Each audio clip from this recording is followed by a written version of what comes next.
وعلى أهل بيته الطيبين الطاهرين الذين أذهب الله عنهم الرجس وطهرهم تطهيرا. اللهم صل على محمد وآل محمد واللعن الأبدي على أعدائهم أجمعين. أما بعد فقال الله الحكيم بسم الله الرحمن الرحيم فاجتنبوا قول الزور. درود بھیجیے محمد وآل محمد پر.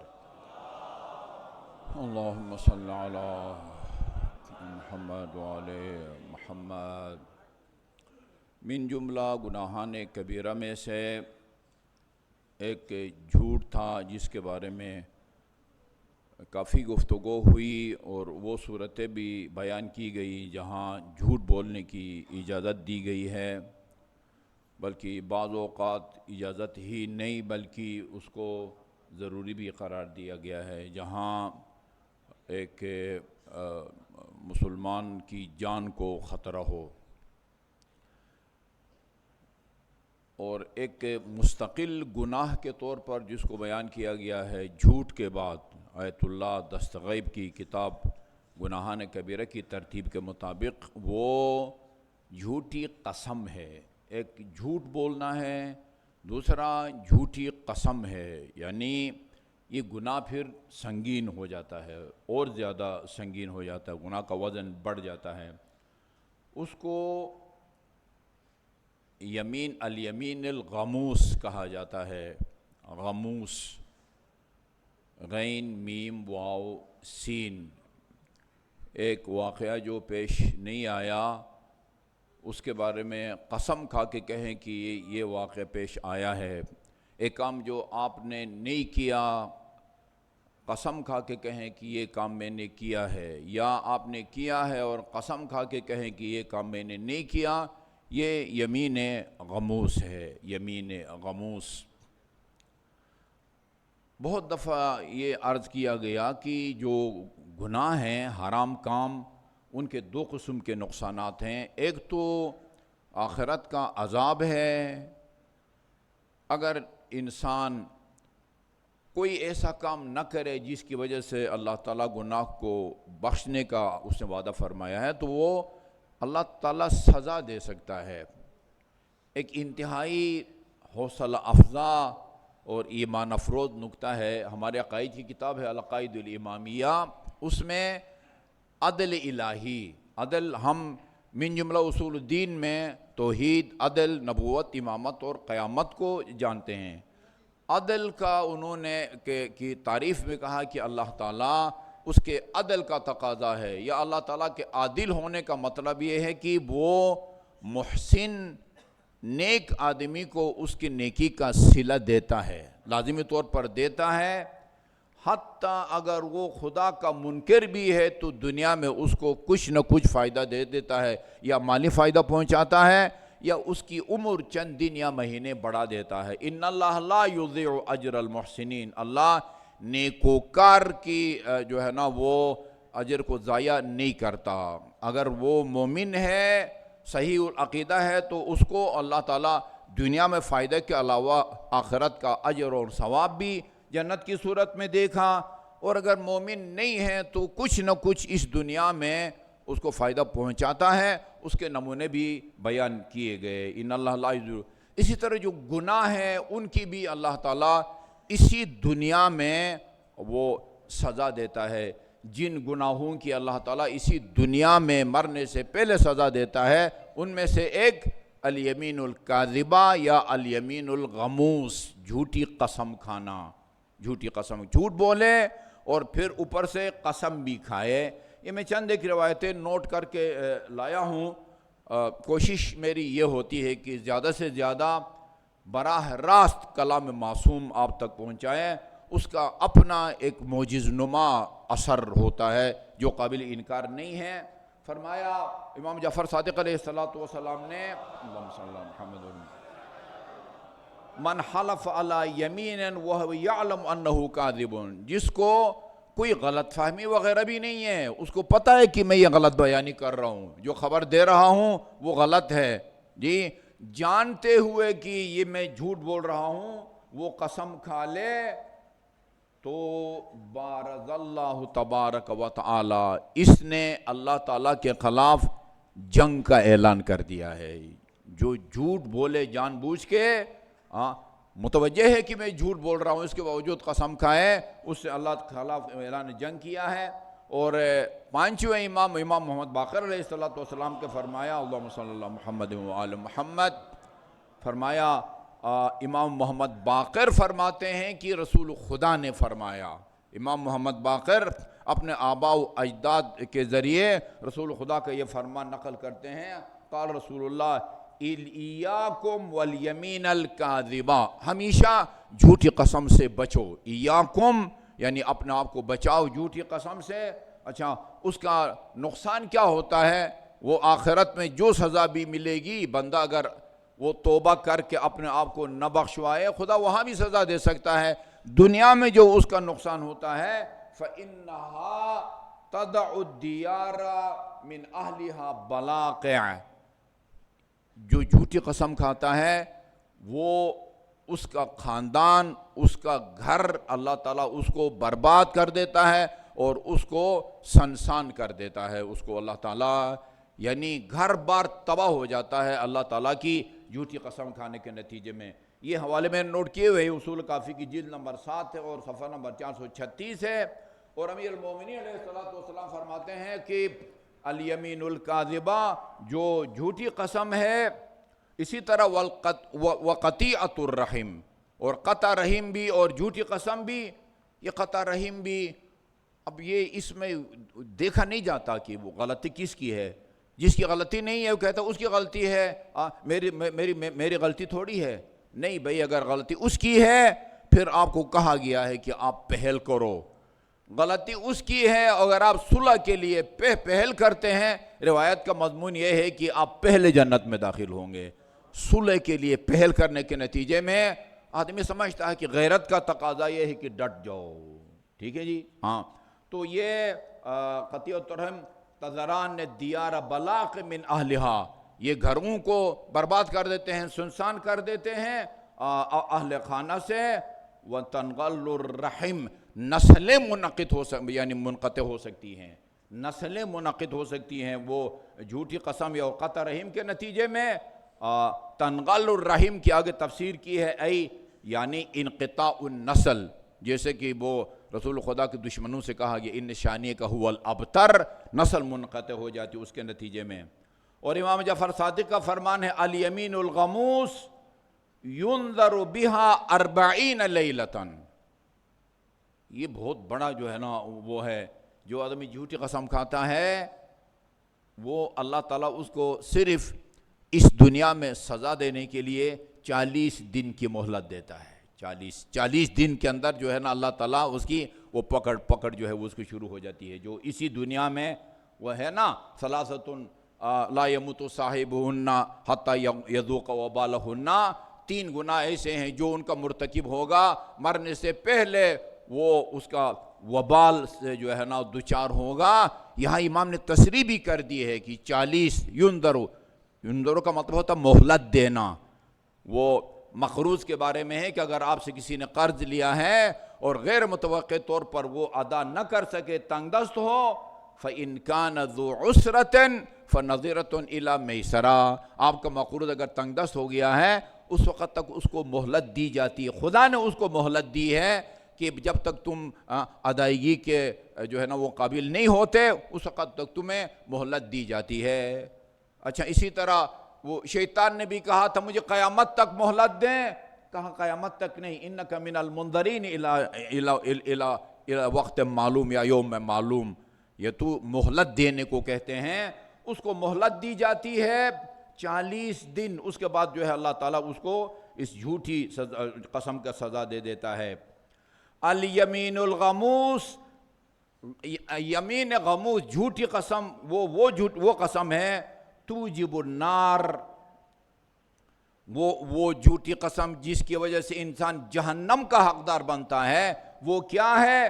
الرجل یحلف علی حق امرئ مسلم علی حبس مالہ، یہی ایک آدمی وہ قسم کھاتا ہے، وہ کوئی کسی کے خلاف دعوی دائر کرے، یہ زمین میری ہے، یہ پلاٹ میرا ہے، یہ گھڑی میری ہے، یہ موبائل جو ہے نا وہ میرا ہے، اور اس کے پاس مدعی کے پاس 2 عادل گواہ نہ ہوں جن کی وجہ سے اس کا دعویٰ ثابت ہو جائے، اور اگلا واقعاً اگر اس نے وہ دبایا ہوا ہے اس کا مال، وہ اگر جھوٹی قسم کھاتا ہے، اس کا مطلب ہے کہ وہ جھوٹی قسم کی وجہ سے وہ آتش جہنم کا مستحق بن جاتا ہے۔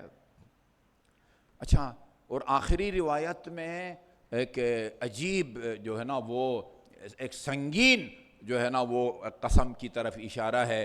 بعض اوقات انسان غلط بیانی کر رہا ہوتا ہے اور پھر کہتا ہے خدا جانتا ہے، خدا گواہ ہے، اس زبردستی خدا کو گواہ بناتے ہو۔ اگر کوئی کہتا ہے کہ امام نے فرمایا کہ اذا قال العبد علم اللہ، خدا گواہ ہے، خدا شاہد ہے، خدا جانتا ہے، وہ یہ جھوٹ بولتا ہے اور تکیہ کلام ہے، سوچتا نہیں ہے کہ میں کیا جملہ بول رہا ہوں، اس کا کیا مطلب نکل سکتا ہے، اس کا کیا انجام ہو سکتا ہے۔ خدا کو مورد الزام ٹھہراتے ہو، خدا جانتا ہے، وہ ہے ہی نہیں تو کیا خدا جانے گا اس کو، خدا جانتا ہے۔ اذا قال العبد علم اللہ، کہے کہ خدا گواہ ہے، خدا جانتا ہے، وَكَانَ كَاذِبًا، اور یہ جھوٹ بھی بولتا ہو کہ خدا جانتا ہے، قال اللہ تبارک و تعالی، اللہ تعالیٰ اس بدبخت جھوٹے سے کہتا ہے اما وجدت احدا تکذب علیہ غیری، مجھے میرے علاوہ جو ہے جھوٹ باندھنے کے لیے تمہیں کوئی اور بندہ نہیں ملا، بس میں تجھے مل گیا تھا کہ جھوٹ مجھ پر باندھ رہے ہو۔ یہ بہت ہوتا ہے۔ اللہ تعالی ہمیں ان گناہوں سے بچ کے اور ان کی دنیاوی سزا، مکافات اور آخرت کے سزا اور عقاب سے بچنے کی توفیق عطا فرمائے۔ اعوذ باللہ من الشیطان الرجیم، بسم اللہ الرحمن الرحیم، والعصر ان الانسان لفی خسر الا الذین، یاد ہوگا آپ کے اطمینان قلب کے لیے جس طرح حضرت ابراہیم نے اللہ تعالیٰ سے فرمایا تھا کہ کیف تحیی الموتیٰ، کس طرح روز قیامت تو مردوں کو زندہ کرے گا، تو اللہ تعالیٰ نے پوچھا تھا اولم تؤمن، ابھی آپ ایمان نہیں لائے، یعنی آپ کو اعتبار نہیں ہے کہ میں مردوں کو زندہ کر سکتا ہوں اور روز قیامت زندہ کروں گا؟ قال بلا لیطمئن قلبی، یعنی اس کا مطلب ہے کہ یہ جو ایمان ہے نا، ایمان وہ گھٹتا بڑھتا ہے، یعنی سب کا ایمان ایک درجے کا نہیں ہوتا۔ یعنی حضرت ابراہیم جیسا بندہ کہتا ہے لیطمئن قلبی، میرے تاکہ اطمینان قلب، مزید تسلی اور اطمینان کے لیے پوچھ رہا ہوں کہ کیف تحیی الموتیٰ۔ اور پھر یہ کہ یعنی جو اصل زندوں کو مردہ کرنا ہے اس میں ان کو کوئی شک نہیں تھا، 100% یقین تھا، کیفیت کے بارے میں پوچھ رہے تھے، کیفیت کے بارے میں پوچھ رہے تھے، طریقہ کار پالنے والے تیرا کیا ہوگا۔ یہ روایت آپ کی خدمت میں عرض کر رہا ہوں اطمینان قلب کے لیے۔ رسول خدا فرماتے ہیں رب زدنی علما والحقنی بالصالحین، خدایا میرے علم میں اضافہ فرما۔ شیخ محسن علی نجفی رحمۃ اللہ علیہ، انہوں نے وہ کتاب لکھی ہے امام علی امام بنص صفاتی و خصائص ذاتہ، اس کے اندر یہ روایت نقل کی ہے کہ رسول خدا نے فرمایا کہ میں نے خدا سے جو مانگا ہے وہ خدا نے مجھے دے دیا ہے، اور جو کچھ میں نے اپنے لیے مانگا ہے وہ میں نے علی کے لیے بھی مانگا ہے، علی کے لیے بھی مانگا ہے۔ جی اگر اپنے علم میں اضافہ کے لیے خدا کی درخواست کی ہے، یقیناً علی کے بارے میں یہ وہ کی ہوگی۔ اطمینان قلب کے لیے عرض کر رہا تھا کہ وہ مستند روایات کہ جن میں رسول خدا نے اپنی زندگی میں 12 اماموں کا نام لیا ہے، پہلا علی ہوگا اور آخر میں میرا ہم نام ہوگا، سمیع کہتے ہیں ہم نام کو، آخر میں میرا سمیع اور ہم نام ہوگا، وہ کنیہ اور میرا ہم کنیہ ہوگا۔ جس طرح میرا کنیہ ابو القاسم ہے، اسی طرح میرے آخری خلیفے کی کنیت بھی ابو القاسم ہوگی۔ یملأ الارض قسطا کما ملئ ظلما و جورا، ایک ایک امام کا وہ نام لیا ہے۔ اچھا جی، یہ غالباً وہ ہم نے 9ویں امام تک کا جو ہے نا وہ پڑھا تھا۔ درود بھیجیے محمد وآل محمد پر۔ امام رضا کے بعد فرمایا ثم ان اللہ عز وجل رکب فی صلبہ نطفۃ مبارکۃ طیبۃ راضیۃ مرضیہ۔ اس کے بعد اللہ تعالیٰ امام رضا کی پشت مبارک میں یہ زیارت وارث سے اس صرف الفاظ جو ہے نا معنی نہ بھی آتا ہو، صرف ان الفاظ کو پڑھنا وہ بھی ثواب سے خالی نہیں ہے، لیکن زیارت وارث کو ذرا پڑھیں تو آپ کو پتہ چلے گا وہ یہ جو ممبروں پر غیر ذمہ دار لوگ باتیں کرتے ہیں ان کی کوئی قیمت نہیں ہوتی۔ پڑھیں اس میں، اور فرماتے ہیں کہ پھر آپ نے اللہ تعالیٰ نے امام رضا کے پشت مبارک میں ایک بابرکت پاک اور پاکیزہ مرضی، وہ کہ جس کے ہر قول اور فعل پر اللہ تعالیٰ راضی ہوگا، اس کے پاک وجود کو قرار دیا۔ سماہا محمد ابن علی، اس کا نام محمد ابن علی رکھا، یعنی امام محمد تقی علیہ السلام۔ فَهُوَ الشَّفِيعُ شِيعَتِهِ، وہ اپنے شیعوں کی شفاعت کریں گے، وہ وارث علم جدہ، اور وہ اپنے جد کے علم کا وارث ہوگا۔ لہو علامت و حجت ظاہرۃ، ہر امام کی امامت کی کوئی نہ کوئی نشانی و معجزہ وہ ظاہر ہوتا رہا ہے۔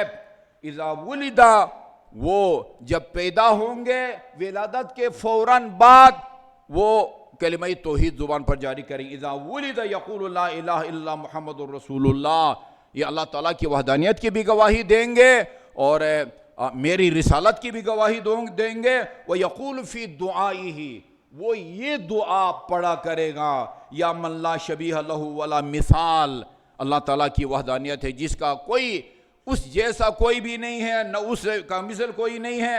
انت الذی لا الہ الا انت، خدایا تو وہ ذات ہے جس کے سوا کوئی معبود نہیں ہے۔ ولا خالق الا انت، یہ متن ہے ائمہ معصومین کے تکیہ کلام تھا ان کا، لا خالق الا انت، تیرے سوا اس کائنات میں کوئی خالق نہیں ہے، تیرے سوا اس کائنات میں کوئی خالق نہیں ہے۔ تفنی المخلوقین، تمام مخلوقات کو تو وہ فنا کر دے گا۔ وتبقى انت، آخر ایک تیری ذات جو ہے نا وہ باقی رہے گی۔ جی انت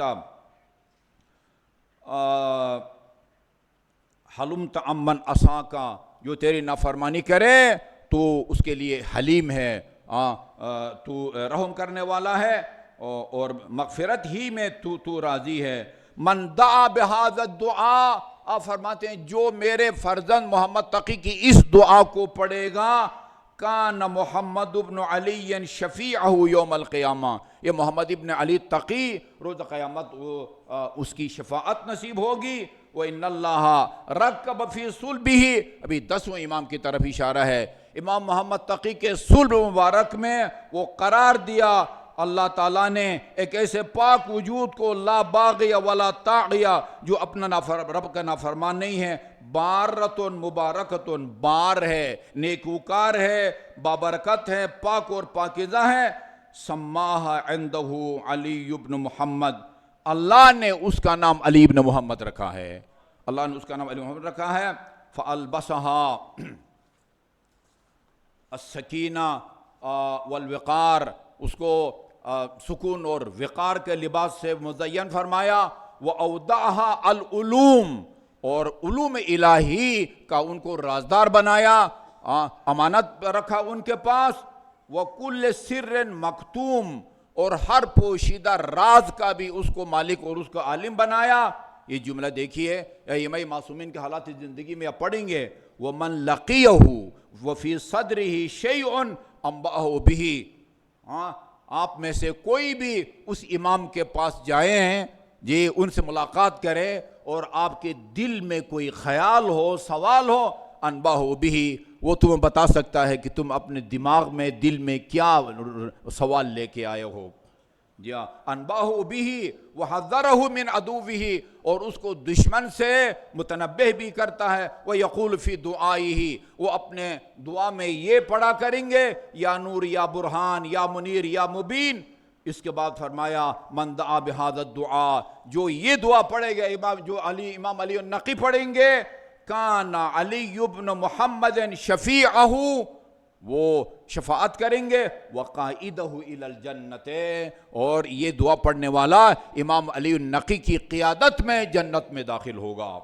وَإِنَّ اللَّهَ تبارک و تعالی رکب فی صلبہ، اس کے بعد امام حسن عسکری کی طرف اشارہ ہے، امام علی النقی کی پشت میں ایک پاکیزہ نور کو قرار دیا، سماہا عندہ الحسن، اور اللہ تعالیٰ نے اپنے علم میں اس کا نام حسن رکھا، فجعلہ نورا فی بلادہ، وہ ساری دنیا میں گویا اللہ تعالیٰ کی طرف سے نور ہے، خلیفتاً فی ارضہ عزا لامت جدہ، کتنی بڑی فضیلت کی اشارہ کیا ہے۔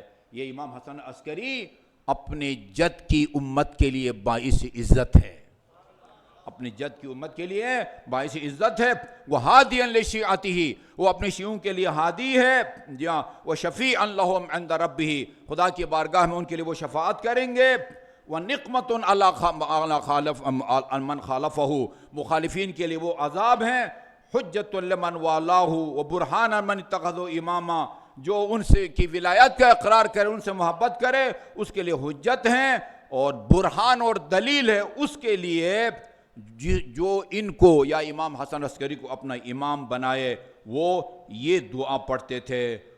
اس کے بعد پھر یہ آخر میں ہے، اب اس کے ظاہر امام زمان ہی کی طرف وہ ہے،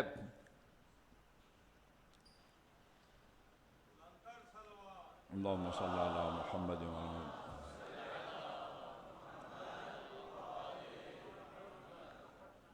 اب اس کے بعد امام زمان کا ذکر ہے۔ آج بھی ایسے افراد موجود ہیں سوشل میڈیا پر، ان کی گفتگو وہ نشر ہو رہی ہے، جو امام زمان کی ولادت کے منکر ہیں۔ ایک کہ وہ ابھی پیدا نہیں ہوئے، پیدا ہوں گے، اور دوسرا ان کے والد کا نام عبداللہ ہوگا۔ یہ بھی جو گلگت میں جو واقعہ پیش آیا ہے، ایک انتہائی قابل افسوس اور قابل مذمت ہے، وہ جس مولوی صاحب پر جو وہ یہ حملہ ہوا تھا یا کوشش کی گئی تھی، غالباً وہ ایسی جیسے ہوتا نا، لوگ جمع ہو کوئی پریس کانفرنس کر رہے ہیں، اس میں کہہ رہے تھے ابھی جو وہ ہوں گے، آئیں گے، پیدا ہوں گے، ان کے والد کا نام عبداللہ ہوگا، اور وہی جو پرانی گھسی پٹھی باتیں، یہ شیعوں کا عقیدہ ہے کہ سرداب میں چھپا ہوا ہے، اور یہ وہ دعا کرتے رہتے ہیں جلدی نکلو جلدی نکلو جلدی نکلو، وہ ابھی پیدا ہوں گے، ابھی پیدا ہوئے نہیں ہیں۔ آیت اللہ لطف اللہ صافی گل پائے گانی مرحوم ہو گئے، قم کے مراجع میں سے تھے، ان کی کتاب ہے منتخب الاثر فی احوال الامام الثانی عشر، اس کا ترجمہ ہمارے انڈیا کے ایک مستند مترجم مولانا نثار جونپوری نے کیا ہے، جمال منتظر کے نام سے۔ ابھی بھی وہ ان 65 علماء کرام کے نام ابھی میں پڑھ کے وہ آ رہا ہوں، انہوں نے اہل سنت کے کوئی ایسی عام گلی کوچے کے مساجد کے پیشیماز نہیں ہیں، ان کے صف اول کے علماء کرام سب سے پہلے جس کا نام انہوں نے دیا ہے، میرا خیال جیسے میں نے بعض اساتذہ سے سنا ہے، وہ حافظ اس محدث کو کہتے ہیں جس کو 1,00,000 روایتیں یاد ہوں، احادیث یاد ہوں، حافظ ابن حجر ہیثمی، وہ میرا خیال میں شاید وہ جو ہے نا مسجد الحرام کے وہ امام بھی رہے ہیں، انہوں نے سپیشل آپ کے خلاف کتاب لکھی ہے، الصواعق المحرقہ، صواعق محرقہ کی لکھی ہے، اس کے اندر لکھا ہے کہ سن 255 ہجری میں وہ امام کی ولادت ہوئی ہے، مہدی موعود کی، اور وہ لکھتے ہیں کہ امام حسن عسکری کے وہ اکلوتے بیٹے ہیں، اور 5 سال کی عمر میں اللہ تعالیٰ نے ان کو حکمت دی ہے، جس طرح حضرت موسیٰ کو اللہ تعالیٰ نے حکمت دی تھی ولادت کے فوراً بعد۔ یہ اس پہ ایک آدمی اس کے مقابلے میں ان کی کوئی حیثیت نہیں، کوئی قیمت نہیں ہے۔ عبداللہ ان کے باپ کا نام ہوگا، ابھی پیدا ہوئے نہیں ہے، بعد میں ہوں گے۔ ملا جامی، محی الدین عربی، محی الدین عربی اس لیول کے بندے جو ہیں وہ امام علیہ السلام کی ولادت کے قائل ہیں۔ ملا جامی نے تقریباً اس تفصیل کے ساتھ امام کی ولادت کو بیان کیا ہے جس تفصیل کے ساتھ علامہ ہلی مرحوم نے وہ بہار الانوار کے اندر، بہار الانوار کی جو جلد نمبر 53 ہے وہ امام زمان عجل اللہ تعالیٰ فرجہ شریف کے بارے میں ہے۔ انہوں نے لکھا ہے کہ جناب حکیمہ وہ ان کے پاس تھی، جناب نرجس کی تیمارداری کر رہی تھی، امام علیہ السلام، امام حسن عسکری کے حکم پر یا از خود وہ آیت الکرسی، چہار قول، سورہ قدر امام کی ولادت سے پہلے بیٹھ کی تلاوت کر رہی تھی۔ وہ کہتی ہے کہ میں نے نرجس کے شکم پاک سے ان آیات اور سوروں کی تلاوت کی آذان سنی جی، اور وہ جو تشریف لائے گھٹنوں کے بل کھڑے ہوئے جی، اور ان کی وہ پشت پر لمبائی میں لکھا ہوا تھا وَنُرِيدُ أَن نَّمُنَّ عَلَى الَّذِينَ اسْتُضْعِفُوا فِي الْأَرْضِ وَنَجْعَلَهُمْ أَئِمَّةً وَنَجْعَلَهُمْ وَارِثِينَ۔ یہ ملا جامی ابھی 10ویں کی کتاب جو چھپی ہے اس میں دیکھیں اسلامیات، اس میں بر صغیر کے صوفیاء میں صف اول پہ یہ ملا جامی ہے۔ ملا جامی ان کے نزدیک بھی امام حسن عسکری علیہ السلام کی ولادت ہو چکی ہے، اور امام مہدی کی ولادت ہو چکی ہے، اور ان کے جو والد تھے وہ ابو محمد، وہ کنیت ہے امام حسن عسکری کی، امام ابو کنیت ہے۔ ہمیں منع کیا گیا ہے، ہمارے علماء کرام جب بارہ امام کا نام لکھنا ہو میم ہے میم دال لکھتے ہیں۔ وہ ابو محمد جو ہے نا وہ ان کے وہ اکلوتے بیٹے تھے، انہوں نے جو ہے نا وہ تشریح کی ہے۔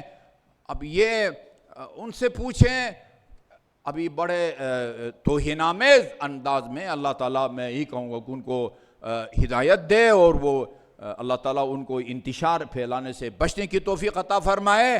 اس کا کیا فائدہ ہے، وہ سرداد میں چھپا ہوا ہے، کیا فائدہ ہے؟ اچھا جی، اب میں نہیں یہ چاہتا کہ جو وہ اشتعال دلاؤں، کوئی فائدہ نہیں ہے ان کا۔ یہ ان سے ذرا پوچھیں کہ یہ ملا جامی سے پوچھیں کہ 256 میں آپ کی ولادت ہوئی ہے تو ابھی تک وہ کیا کر رہے ہیں، وہ اللہ تعالیٰ ان سے کیا کام لے رہا ہے؟ جی ملا جامی سے پوچھیں کہ یہ اتنے سال ہو گئے، 1200-1300 سال ہو گئے، وہ کیا کر رہے ہیں؟ محی الدین ابن عربی سے پوچھیں کہ بھئی 12-13 سال یہ کہاں ہیں، کیا کر رہے ہیں؟ کوئی ڈیوٹی اللہ تعالیٰ نے دی ہے یا ایسی آرام کر رہے ہیں، مطالعے کر رہے ہیں، کیا کر رہے ہیں؟ وہ جو جواب ان کا ہوگا وہی جواب ہمارا بھی ہوگا۔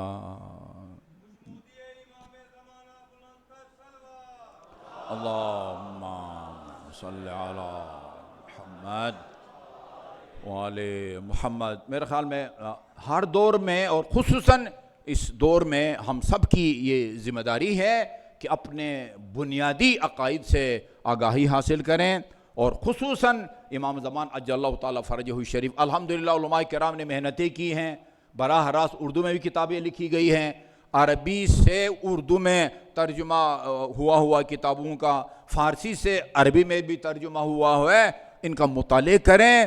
وہ صرف مکتب اہل بیت کا دفاع، یہ سر پر جو ہے نا وہ کوئی 7 میٹر کا امامہ جس نے رکھا ہوا ہے، اسی کی ذمہ داری نہیں ہے، سب کی ذمہ داری ہے کہ اپنے مکتب کا جو ہے نا وہ دفاع کریں۔ ہو سکتا ہے آپ کے پاس مجھ سے زیادہ مواقع ہوں کہ جہاں بیٹھ کے آپ دوسروں کو اور مخالفین کو قائل کر سکتے ہیں۔ میرا تو آپ سے واسطہ پڑتا ہے نا، آپ کا جو ہے نا مختلف لوگوں سے واسطہ پڑتا ہے۔ وقت کا تقاضا ہے کہ وہ اپنے بنیادی عقائد سے آگاہی حاصل کریں اور ان عناصر کی طرف بھی متوجہ کریں جو انتہائی غیر ذمہ دار ہیں، سراسر قرآن، سراسر رسول اور اہل بیت رسول کے اقوال کے خلاف ان ممبروں پر سے آ کے بولتے ہیں۔ کم از کم آپ کے پاس معلومات اتنے ہونی چاہیے کہ آپ متوجہ ہو سکیں یہ جو ممبر حسینی سے بات کر رہا ہے ٹھیک کر رہا ہے، قرآن اور ثقلین کے مطابق ہے یا اس کے خلاف ہے۔ ہر دور میں ضرورت ہے لیکن کلکم راعن و کلکم مسئول عن رعیتہ، اللہ تعالی ہمیں مکتبہ اہل بیت کو سمجھنے اور اس کا دفاع کرنے کی توفیق عطا فرمائے۔